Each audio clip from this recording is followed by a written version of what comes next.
Howdy, we're here today to talk about the conflict between Cricket Australia and Australia Cricketers Association.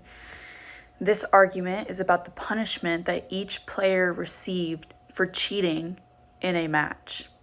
Some background information of this on these three players. Cameron Bancroft was told by his vice captain, David Warner, to cheat by scuffing the ball with sandpaper before he hit it.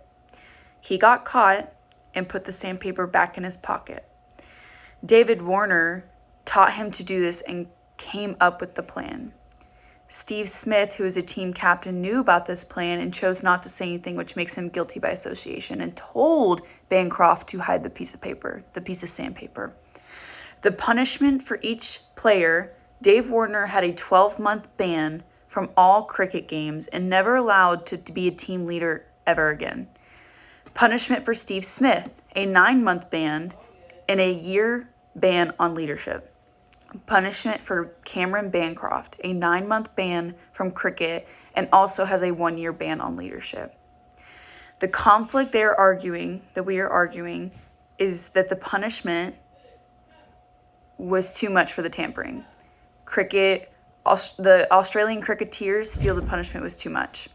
Cricket Australia's conflict believes these reflect badly on them and the spirit of the game, and it doesn't reflect the values that they choose to put out there, and it creates trust issues between the public and themselves and sends a very bad message.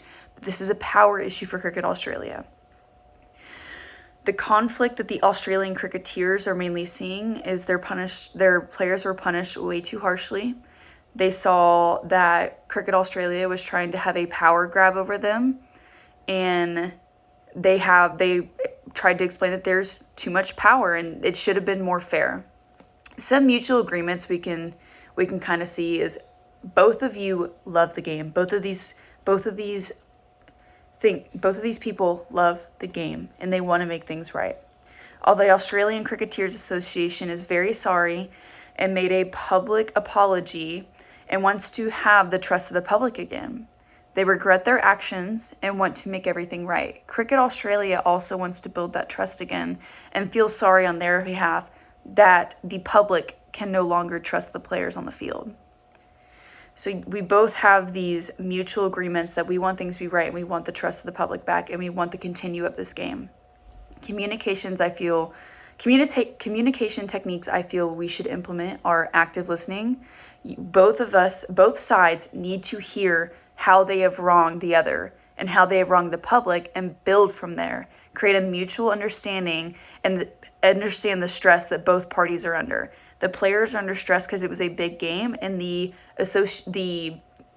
people who own this, Australian cricketers, are under a lot of stress because they probably just lost a lot of trust from the public. We need to implement problem solving. Meet on some sort of shared goal and come up with ways to achieve this, no matter what it is.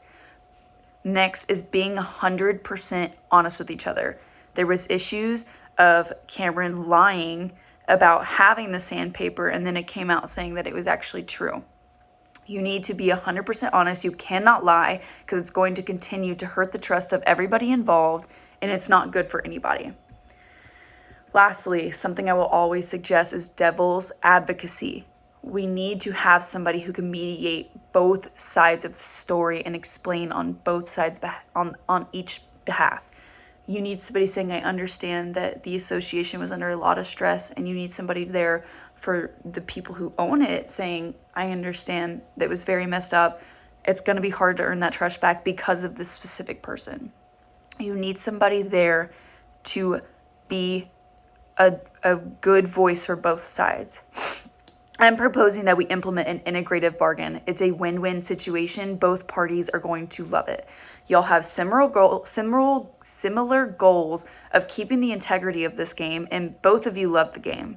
We need to build on this. Both sides want to have a fair punishment and have the public trust them again and have a future in the sport of cricket. We need to build on that.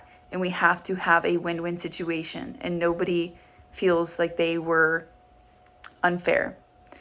There are some concern factors that I'm seeing because Cricket Australia has so much more authority over the Australian Cricketers Association, seeing these unfairly because of the power difference. Both parties can feel overlooked in this situation, and that is not what we want. We want both parties to feel like they are seen and they are being heard. We want to have an eye-to-eye solution with no overpowering complaints. We have to build this trust back up, and the way to do this is working together and not being apart and not being at each other's throats. Thank you.